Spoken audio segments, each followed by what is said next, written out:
News from around the globe. Hot, fresh, balanced and objective. On Unity. This hour on Unity TV. Today is Sunday, the 29th of January 2023, and it's equivalent to 8th of Rajab 1444 after Hijrah. The headlines. President Buhari backs CBN over old Naira deadline amid outcry for extension. Naira redesign extend deadline or many northerners lose their money, ACF. Suspected sabotage, eSwap expels former loyalists of Sheikh O. INEC extends PVC collection to February 5, and under foreign scene, 3 die in fresh U.S. shooting. And in sport, phenomenal Casemiro helped Man United use see off reading. And those were the headlines, and for details and more of the stories, I am Rukayat Sani Ibrahim. President Muhammadu Buhari has backed the Central Bank of Nigeria (CBN) to phase out the current 200, 500 and 1,000 Naira notes by Tuesday, January 31st. The presidency in a statement said Buhari insisted that the deadline is aimed at people hoarding illicit funds and not the common man, and that it had become necessary to prevent counterfeits, corruption and terrorist funding. Buhari's stance opposes that of former Vice President Atiku Abubakar, presidential candidate of the All Progressives Congress APC Bola Ahmed Tinubu, and many Nigerians who complained that the new notes are not in circulation. Kano State Governor Abdullahi Umar Ganduje, for the same reason, told President Muhammadu Buhari to postpone his visit to the state as he is deeply concerned about the hardship it is causing locals. Nigeria's Senate, during the plenary on Thursday, asked the CBN to extend the deadline to July 31, citing fears that millions of Nigerians, unbanked and rural dwellers may be hard done by if the initial date remains. The presidency, however, said Buhari notes the public complaints, but assured that there will be no disruption in business and other supply chains of the economy as the deadline will remain. The Arewa Consultative Forum ACF has called on the federal government and the Central Bank of Nigeria (CBN) to extend the deadline of the new Naira redesign policy to that, so that many northerners in the rural areas may not lose their money. A statement made available to journalists by the Secretary General of the ACF, Murtala Aliyu, stated that as the deadline for the exchange expires this coming Tuesday, they are afraid that majority of their people in the rural areas are unable to change their old currencies for the new notes. This is because even in the urban centers, the new notes are scarce. According to the ACF, they are of the strong belief that ordinary people, especially in the north, will lose their hard-earned money through no fault of theirs, adding that government must be sensitive to the plight of the citizens to safeguard their interests in all areas. While appreciating the efforts by the National Assembly to intervene, ACF strongly calls on the President and the CBN to, as a matter of urgency, extend the expiration date of the exercise and improve on the arrangements so as to accommodate everyone with genuine cases. The Labour Party LP presidential candidate Peter Obi has held a town hall meeting in Maiduguri, the Borno State capital, as part of his campaign for the 2023 elections. Obi, who stormed Maiduguri on Saturday, first addressed academic students and youth groups at the conference hall, Pinnacle Hotels, before he later moved to Bawi Luxury Hotels, where he similarly had interface with various women groups. The LP presidential hopeful thereafter paid a homage to the Shehu of Borno's Palace, His Royal Highness Abubakar Ibn Garbai El Kanami. Obi, after a marathon engagement, seek for the monarch's blessings to emerge victorious at the February 25, 2023 presidential polls. The Shehu of Borno commended Obi for the visit and wished him well in his ambition. The traditional ruler appealed to Obi, if elected as president, to revive the Lake Chad Basin, resume oil exploration in the basin, tackle insecurity, poverty and unemployment, bedeviling the people of the state. Obi and his entourage then proceeded to Ramat Square, venue for the mega rally, which was attended by a mammoth crowd of Labour Party supporters. He alleged that in the last 24 years of PDP and APC misrule, average Nigerians have been subjected to poverty, unemployment, unsecured, as ill-gotten public resources have remained in the hands of corrupt and selfish leaders. He promised that if elected, all These atrocities pose on Nigerians will be eroded and reposition the country and its people to greater heights irrespective of ethnic, tribal or religious considerations. The Islamic State of the West African province ISWAP terrorist group have expelled former members of the Jama'at al-Suna Lid-Da'awa wal-Jihad Boko Haram group who had earlier defected and pledged allegiance to ISWAP following the death of their leader Shekou.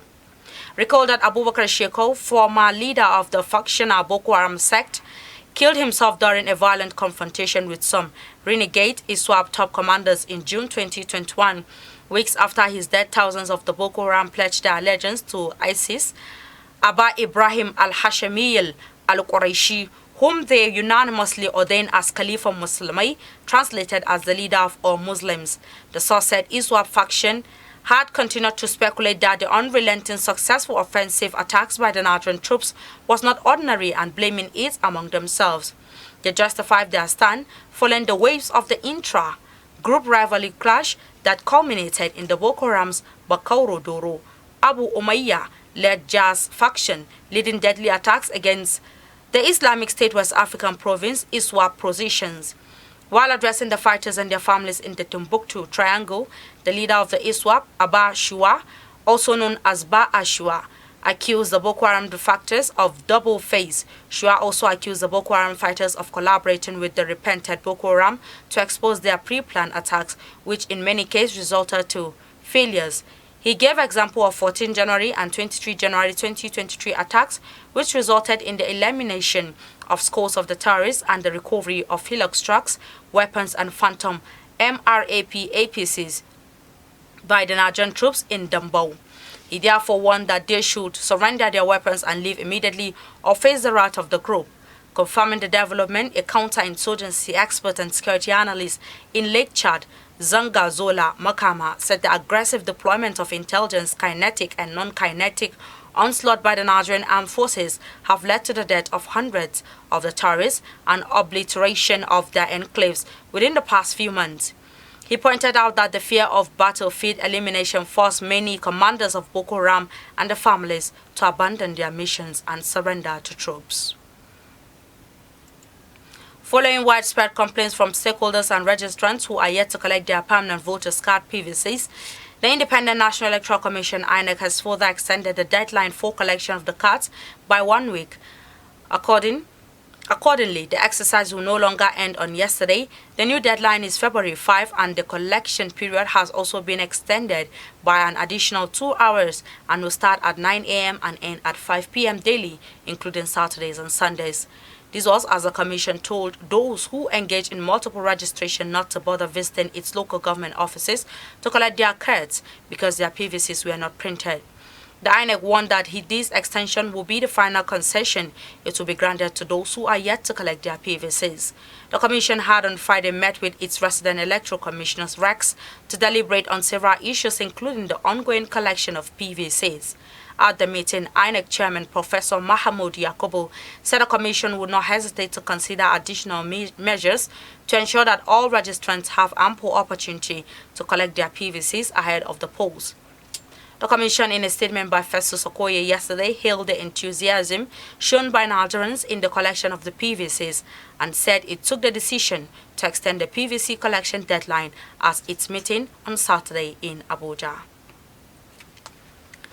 The family of the detained leader of the indigenous people of Biafra, IPOB Mazi Nnamdi Kanu, has urged members of the public to discountenance the voice note circulating in the social media, alleging that the IPOB leader has been poisoned.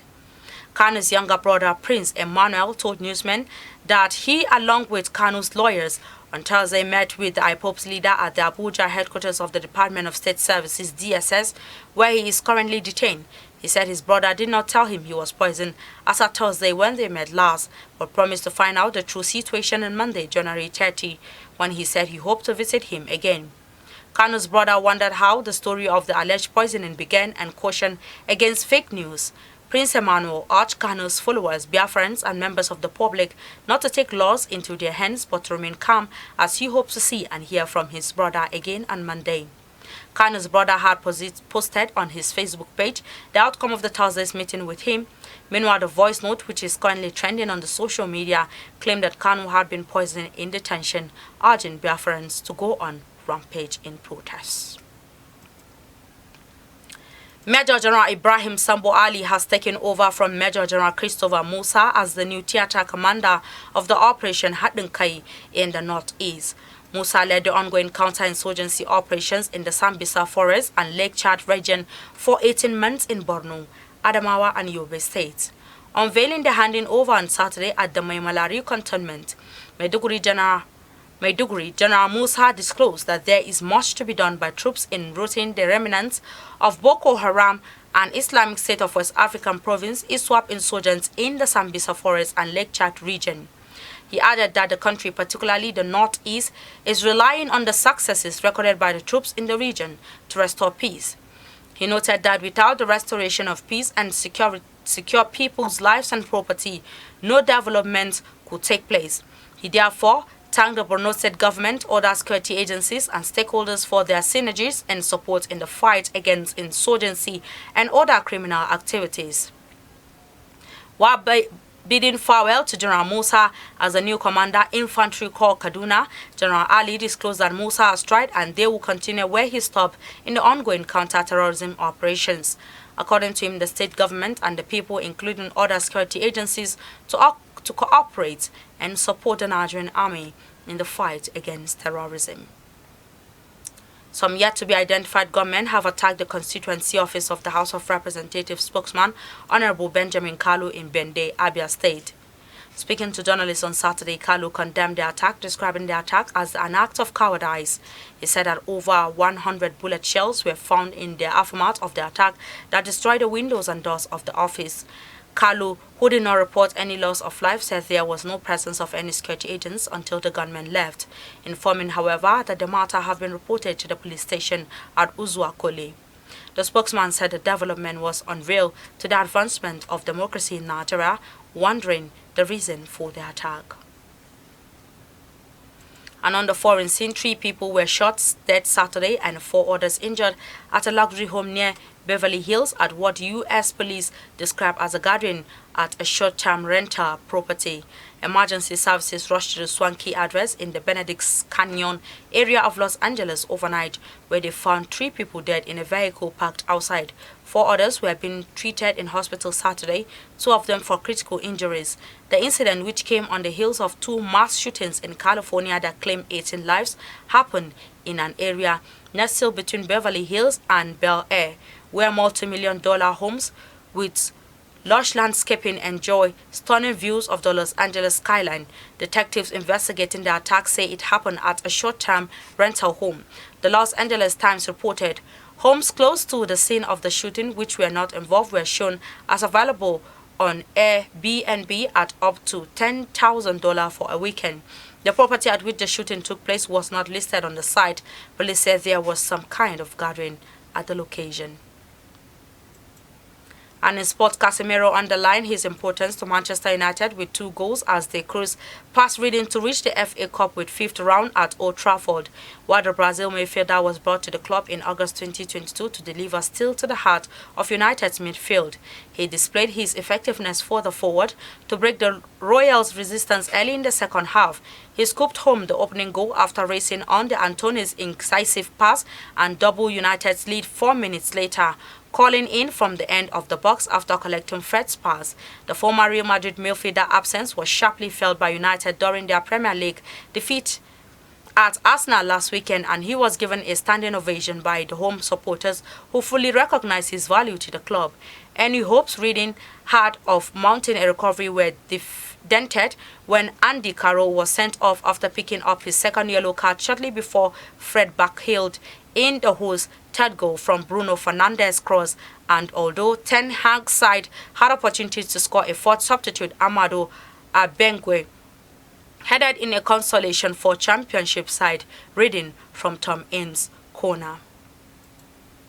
With this story, we've come to the end of our bulletin for today. You can follow us on our social media handles at Facebook, Instagram and Twitter at UNT Radio FM TV respectively.